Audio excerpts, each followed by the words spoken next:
3 derniers conseils pour investir dans l'immobilier. On est à quel niveau des feuilles? Quels sont ceux qui n'ont pas encore rempli une feuille? Ok, super, c'est bon, on va pouvoir atterrir ici. 3 derniers conseils pour investir dans l'immobilier. Je donne ce conseil-là à toutes les personnes que j'accompagne dans l'investissement immobilier. Pour devenir un investisseur dans l'immobilier, conseil numéro 1, fixez-vous un montant annuel que vous dédiez à l'investissement immobilier. Vous n'êtes pas obligé de fixer un grand montant. C'est-à-dire, si vous dites, à partir de cette année, j'investis 100 000 francs dans l'immobilier chaque année. Notez ça. Les 100 000 francs ne peuvent pas vous permettre d'acheter un terrain à Abidjan, ni à Bassam. Mais ça va peut-être vous permettre d'acheter un terrain à Guiglo, ou à Toulepleu, ou à Mans. Donc, règle numéro 1, fixez-vous un montant annuel que vous dédiez à l'investissement immobilier. Et obligez-vous à utiliser ce montant. C'est-à-dire, si vous êtes en novembre, c'est-à-dire vous décidez par exemple de fixer 500 000 francs pour l'année 2022, et jusqu'au mois d'octobre, vous n'avez pas eu d'opportunité. Entre novembre et puis décembre, là, cherchez et puis payez, même si ça ne vous plaît pas. Parce que vous devez investir ce montant. C'est une discipline. Moi, j'ai commencé en me fixant 500 000. Il y a peut-être 5 ans ou 6 ans. Aujourd'hui, bon, l'année passée, c'était 5 millions. Pour cette année, c'est 10 millions. Ça veut dire, avant que l'année finisse, là, j'ai 10 millions pour mettre ça dans le dossier, c'est-à-dire lotissement, achat de terrain villageois. C'est-à-dire, j'ai un budget annuel qu'avant le 31 décembre, là, j'aurais brûlé. Même si le terrain ne me dit pas tant que ça, j'achète. Ça vient rentrer dans mon patrimoine foncier. Ça, c'est la première stratégie que je vous donne. Vous allez voir que quand les années vont passer, vous allez vous rendre compte comment, d'année en année, vous allez commencer à pouvoir avoir des choses de plus en plus intéressantes et des choses qui ont commencé à prendre de la valeur. Est-ce qu'on se suit? Si vous ne pouvez pas mettre 1 million, ne mettez pas 1 million. Si c'est 500 000, vous pouvez mettre, fixer 500 000 francs. Et je pense que la plupart d'entre vous, au moins 500 000, vous pouvez faire.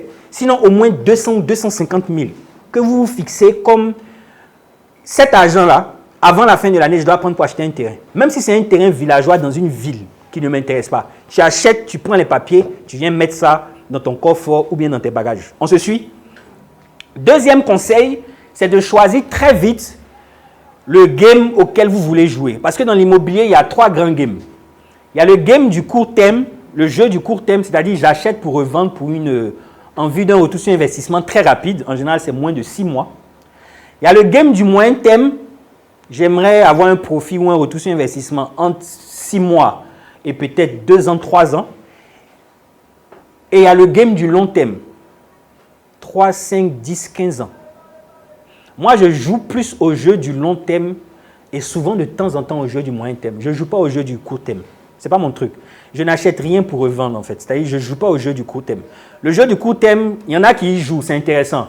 Tu avais dit que ça te conditionne dans tes choix.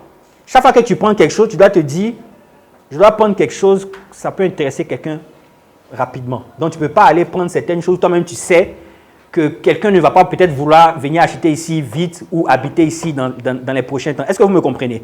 Donc, c'est quelque chose que vous devez décider. Parce que vous ne pouvez pas jouer à tous les jeux. Vous ne serez pas tranchant. Soit vous jouez au jeu du long terme et vous allez voir qu'à long terme, vous allez être gagnant. Soit vous jouez au jeu du court terme et vous maximisez les chances à l'affût toujours des informations les plus intéressantes qui vous permettent d'avoir un retour sur investissement rapide. Soit vous jouez au jeu du moyen terme. Ça, c'est le conseil stratégique que je vous donne. On se comprend?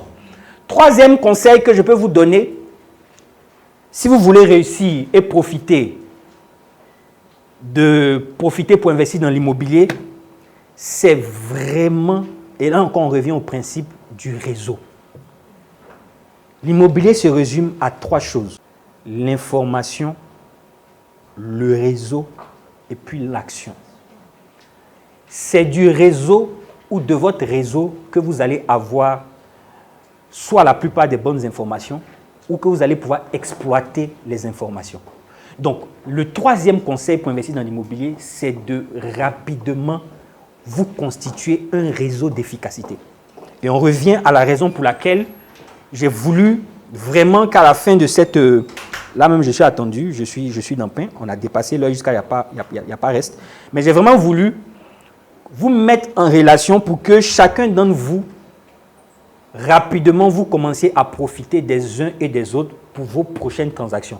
Et dans mon esprit, vos prochaines transactions ne doivent pas avoir lieu dans 3 mois, dans 4 mois. Je m'attends à ce que dès le lundi, le mardi ou le mercredi, certains d'entre vous commencent déjà à être en émulation ou à être en train de vouloir réseauter.